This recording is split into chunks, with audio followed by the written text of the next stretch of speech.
Hello students, in this video I am going to teach you a new topic. This is close. Yes students, close को मैंने कुछ points के through आपको समझाने वाला हूँ कि क्लोज क्या होता है।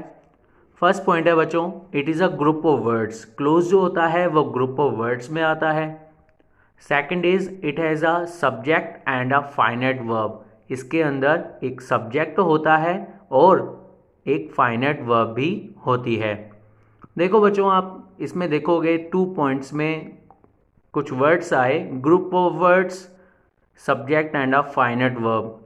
इनमें से मैं आपको बताना चाहूँगा कि अगर आपको ग्रुप ऑफ वर्ड्स का मतलब नहीं पता है तो मैंने एक वीडियो बनाई थी जिसमें सेंटेंस की डेफिनेशन बताई थी। अगर आपने अभी तक मेरी उस वीडियो को नहीं देखा है तो आप उसमें देख लीजिएगा। उसमें मैंने समझाया है कि ग्रुप ऑफ वर्ड से मतलब क्या होता है। मैंने ये भी बताया कि वर्ड्स कैसे बनते हैं। मैंने सेंटेंस की डेफिनेशन का जो लिंक है वो मैंने इस वीडियो के डिस्क्रिप्शन में भी लिखा है, तो आप वहाँ से भी देख सकते हो। इसी तरीके से बच्चों यहाँ पर अगले जो सेंटेंस है मैंने उसमें लिखा है फाइनाइट वर्ब। तो देखो बच्चों, फाइनाइट वर्ब, अगर आपको फाइनाइट वर्ब का मतलब भी नहीं पता तो उसके लिए मैंने फ्रेज़ की वीडियो बनाई थी, उसमें आप देख सकते हैं कि फाइनाइट वर्ब कौन कौन सी होती हैं। फिर भी मैं आपको थोड़ा सा इंट्रोडक्शन उसके बारे में दे देता हूँ। फाइनाइट वर्ब्स में आती हैं आपकी सारी की सारी हेल्पिंग वर्ब्स, आपके सारे मॉडल्स, और वर्ब्स आती हैं जिनमें हम कहते हैं वर्ब की first form and second form. ये आपकी फाइनाइट वर्ब में आती हैं। ओके स्टूडेंट, फिर नेक्स्ट आ जाता है आपका क्लोज से related. It has 2 types. Close के 2 टाइप होते हैं बच्चों। First is dependent and second is independent. अब मैंने डिपेंडेंट क्लोज को और भी मैंने बताया है कि डिपेंडेंट क्लोज को आप बहुत अच्छे तरीके से समझ पाओगे। वैसे डिपेंडेंट का मतलब देखो, डिपेंडेंट का मतलब क्या होता है? निर्भर होना। इंडिपेंडेंट का मतलब होता है जो जो किसी पर निर्भर नहीं होता। तो वही चीज़ यहाँ पर भी है बेटा। जो डिपेंडेंट क्लोज होता है वो अपना मीनिंग खुद खुद पे खुद कभी नहीं बता पाता। उसे अगर अपना मीनिंग समझाना है तो उसे क्या करना होगा? उसे इंडिपेंडेंट क्लोज पे डिपेंड रहना पड़ता है। लेकिन इंडिपेंडेंट क्लोज जो होता है वो अपना मीनिंग खुद पे खुद बता सकता है। अब मैंने आपको समझाने के लिए मैंने इन दोनों वर्ड्स के नीचे मैंने ब्रैकेट में भी कुछ लिखा है, आप उसको भी ध्यान से देखिएगा। डिपेंडेंट क्लोज क्या होता है? Part of a sentence. Dependent clause जो होता है वो सेंटेंस का एक पार्ट होता है। डिपेंडेंट क्लोज एक सेंटेंस के अंदर आएगा जरूर, लेकिन वो क्या होगा? केवल और केवल उसको हम क्या बोलते हैं? पार्ट ऑफ अ सेंटेंस, कि वो पूरे सेंटेंस का एक केवल पार्ट है। क्योंकि क्या रीज़न है? मैंने अभी बताया आपको कि वो अपना मीनिंग खुद पे खुद नहीं बता सकता। उसे अपना मीनिंग कंप्लीट करने के लिए किसी और की हेल्प की ज़रूरत पड़ती है।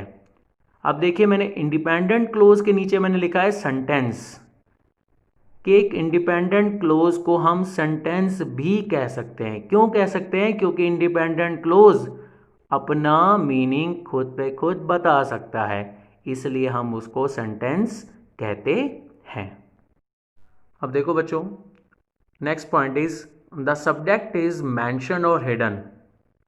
और नीचे मैंने एक एग्जाम्पल भी लिखा है। बच्चों, ये जो पॉइंट लिखा है मैंने, द सब्जेक्ट इज मेंशन और हिडन, इसका मतलब मैं आपको बाद में बताऊंगा। पहले हम इसके एग्जाम्पल को देखते हैं। जब आप इसके एग्जाम्पल को देख लेंगे तो आपको ये पॉइंट भी अपने आप ही समझ में आ जाएगा। देखो बच्चों, मैंने लिखा है he bought a car which was too expensive. और मैंने नीचे आपको बताया भी है कि ही बॉट अ कार जो है वो इंडिपेंडेंट क्लोज है और विच वाज टू एक्सपेंसिव वो डिपेंडेंट क्लोज है।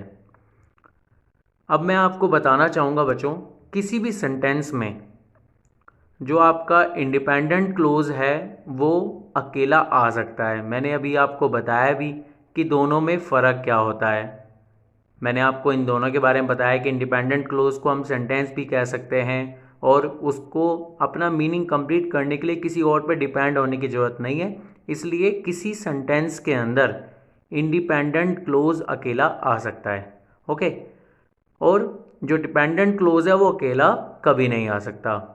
इसलिए हम ये कह सकते हैं कि जो क्लोज के जो दोनों टाइप हैं, इंडिपेंडेंट और डिपेंडेंट, वो दोनों एक साथ एक सेंटेंस में आ सकते हैं और इंडिपेंडेंट क्लोज भी अकेला आ सकता है। अब देखो, मैंने एक एग्जांपल लिखा है, ये पूरा का पूरा एक सेंटेंस है, तो इसमें आपके ये दोनों क्लोज एक साथ आ रहे हैं और ये दोनों क्लोज को मैं अलग अलग आपको समझाता भी हूँ। देखो बच्चों, मैंने लिखा है ही बॉट अ कार।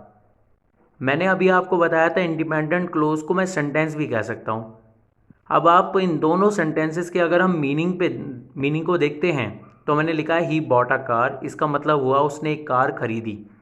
अब आप इसमें देखते हैं कि सेंटेंस में जो जो हमें चीज़ें चाहिए होती हैं वो सारी इसमें हैं, सब्जेक्ट भी है, वर्ब भी है, ऑब्जेक्ट भी है, तो इसका मतलब एक कंप्लीट सेंटेंस है, इसलिए इसको हम इंडिपेंडेंट क्लोज या सेंटेंस कह सकते हैं।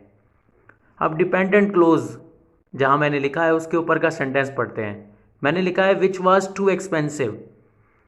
अब मैं आपको बताना चाहूँगा कि डिपेंडेंट क्लोज जो होते हैं वो अक्सर आपके रिलेटिव प्रोनाउन के साथ स्टार्ट होते हैं।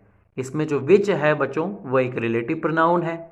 ओके स्टूडेंट्स, तो अक्सर ये जो स्टार्ट होते हैं डिपेंडेंट क्लोज वो रिलेटिव प्रोनाउन के साथ स्टार्ट होते हैं। अब अगर मैं इसका मीनिंग देखूं तो मीनिंग बनता है विच वाज टू एक्सपेंसिव, जो कि कोई भी चीज़ है वो बहुत कीमती है। अब क्या चीज़ के बारे में बात हो रही है, क्या कीमती है, कुछ नहीं पता, तो ये एक कोई कंप्लीट सेंटेंस नहीं है। ओके बच्चों, तो इसलिए मैं इसको बोलूँगा डिपेंडेंट क्लोज। अब मैंने जो इसके ऊपर पॉइंट लिखा है अब उसको समझाता हूँ। मैंने लिखा है कि क्लोज में जो होता है सब्जेक्ट मेंशन होता है और हिडन होता है। अब मेंशन कब होता है? जो इंडिपेंडेंट क्लोज होता है, इंडिपेंडेंट, आप इंडिपेंडेंट में देखो सब्जेक्ट है आपको दिख रहा है, सब्जेक्ट है आपका ही, इसका मतलब कि क्लोज में सब्जेक्ट मेंशन कब होता है? जब वो इंडिपेंडेंट क्लोज होता है। और सब्जेक्ट हिडन कब होता है? जब वो डिपेंडेंट क्लोज होता है। देखिए आप दोनों में आप देख सकते हैं, मैंने दोनों ही तरफ आपको मैंने दिखाया भी है, इस एग्जाम्पल के थ्रू मैंने इस पॉइंट को आपको समझाया है। अगर आपको ये मेरा वीडियो पसंद आया हो और क्लोज क्या होता है समझ में आया हो तो प्लीज़ मेरी इस वीडियो को लाइक कीजिएगा। Okay students, bye bye.